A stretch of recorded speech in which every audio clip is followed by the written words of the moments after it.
Hello everybody, I'm Krasi. I'm sidereal astrologer, and today I will talk about luck and happiness in the chart.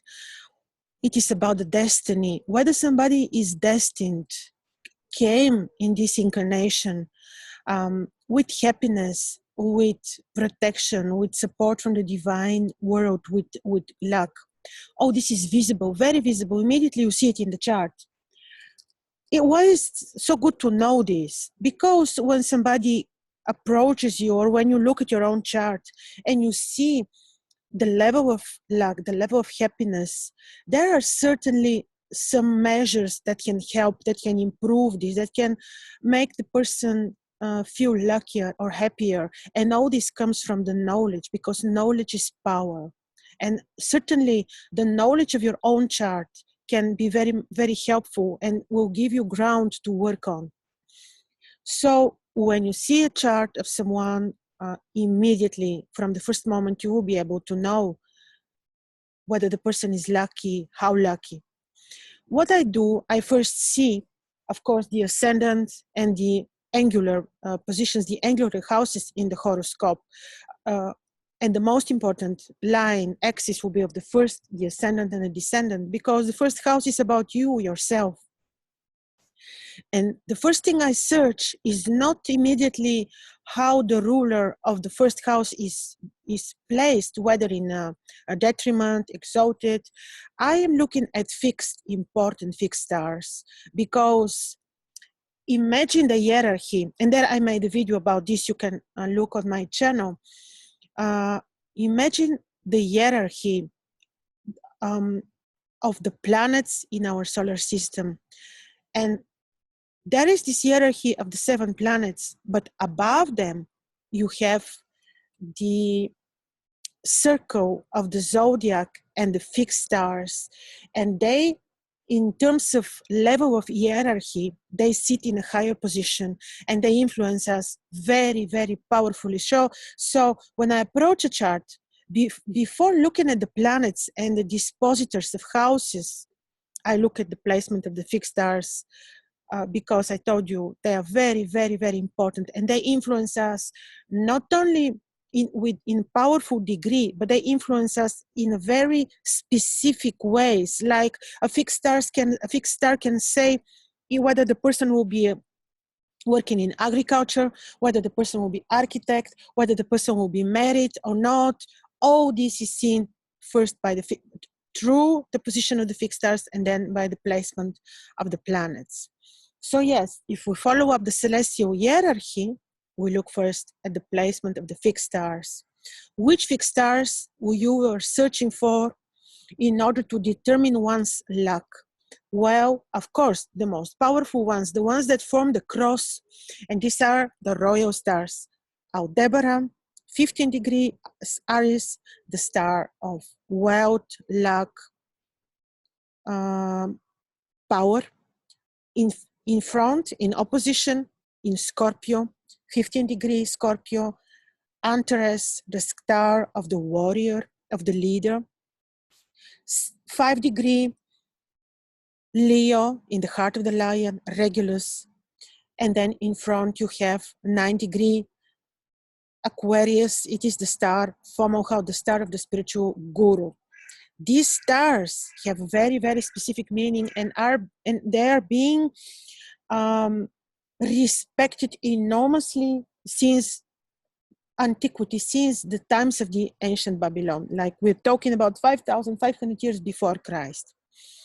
If one would have one of these stars on the ascendant, this is pure luck, and it is said that the person's luck will be multiplied by the gods.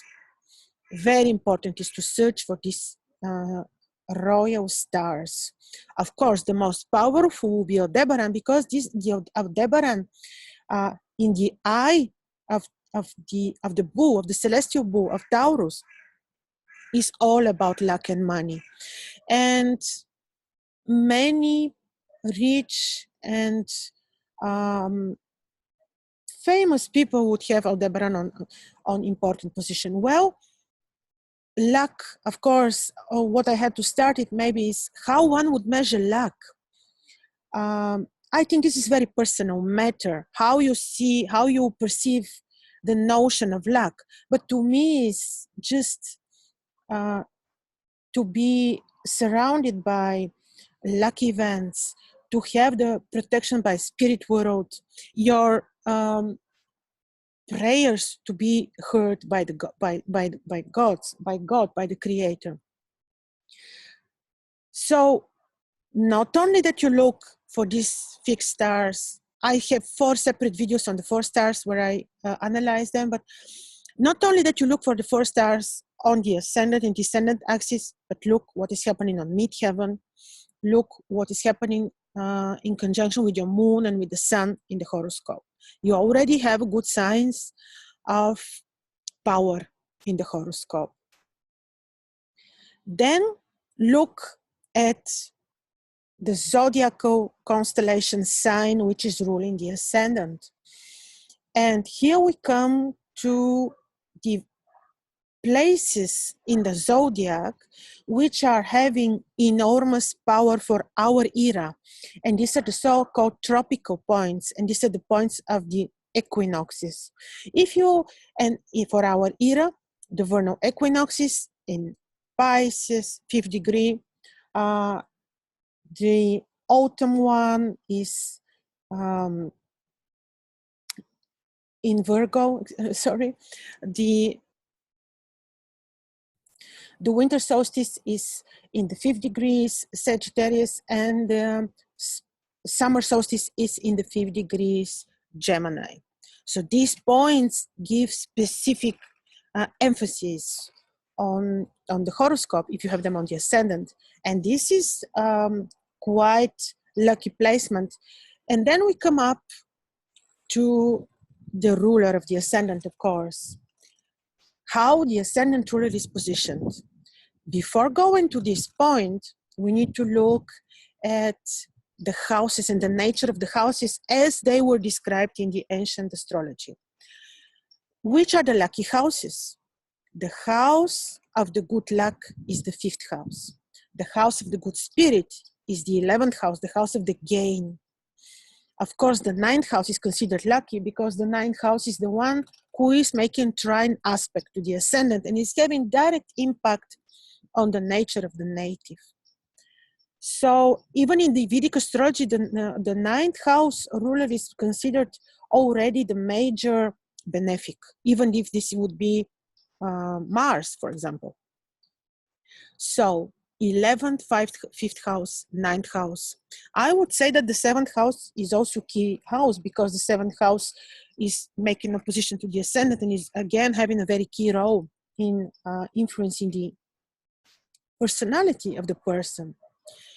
11th house is the house of the good spirit.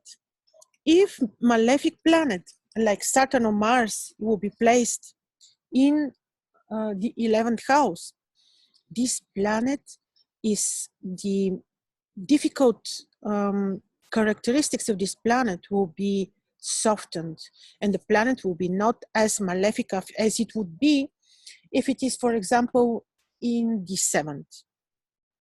So bad planet in the 5th and in the 11th is receiving better characteristics.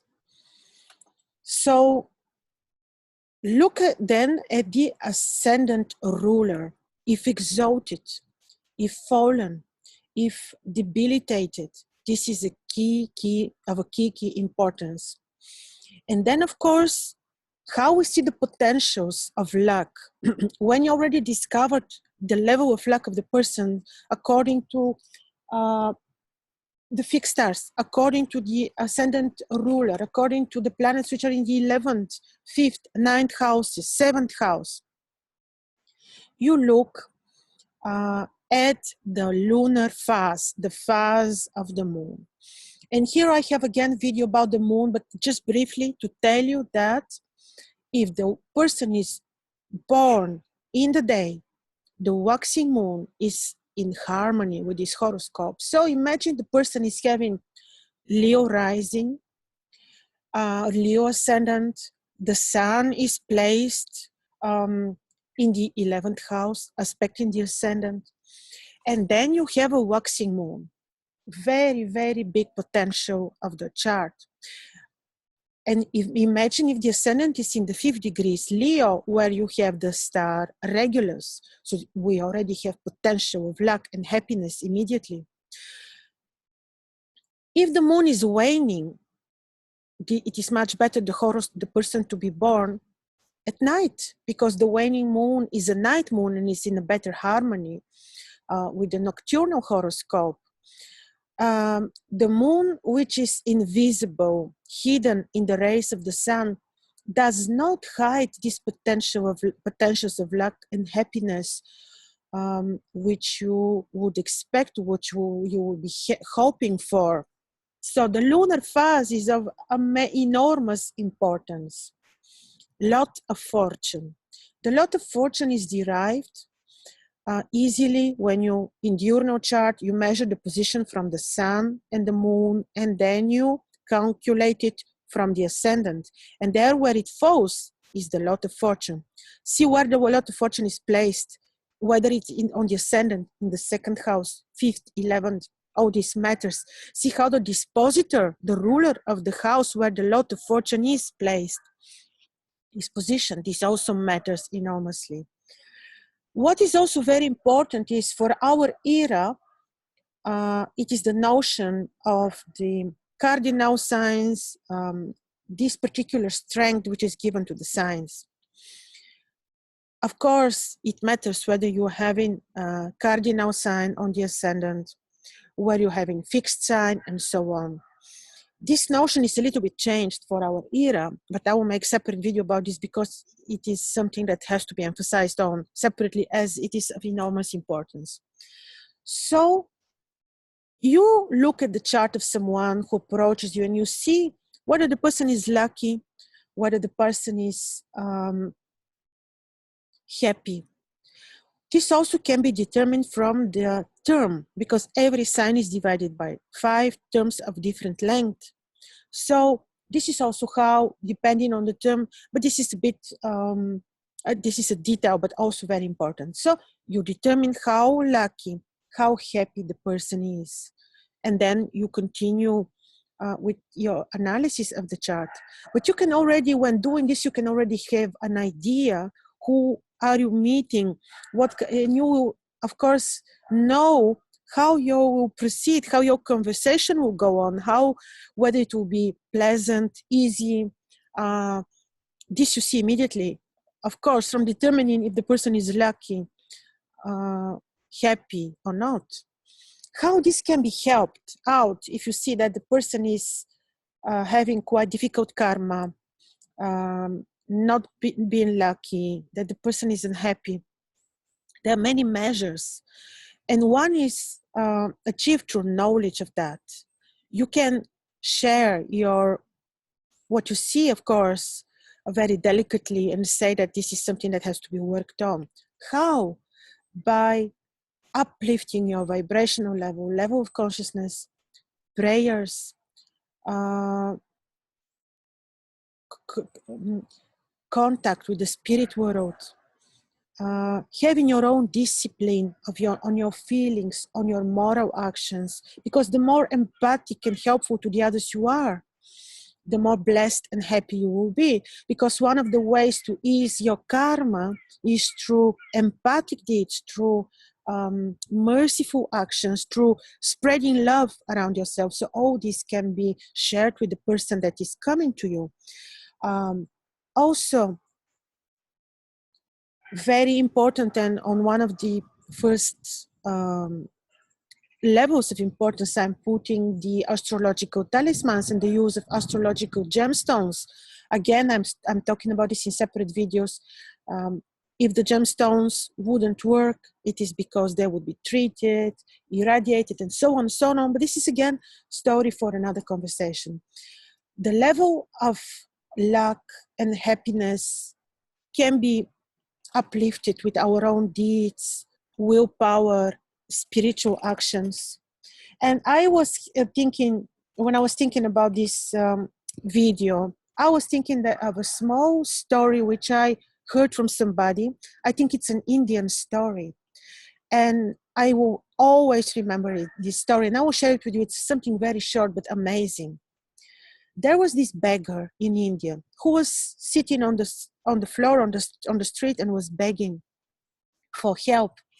And then a rich guy, wealthy guy, passed him, turned towards him and kicked him very cruelly, with cruelty, very roughly. And then he just turned his back and continued.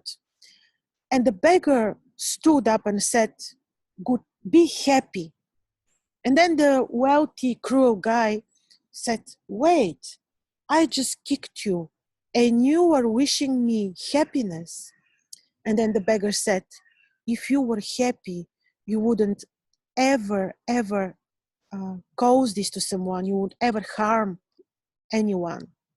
So I think this is amazing story, which I always have in my mind.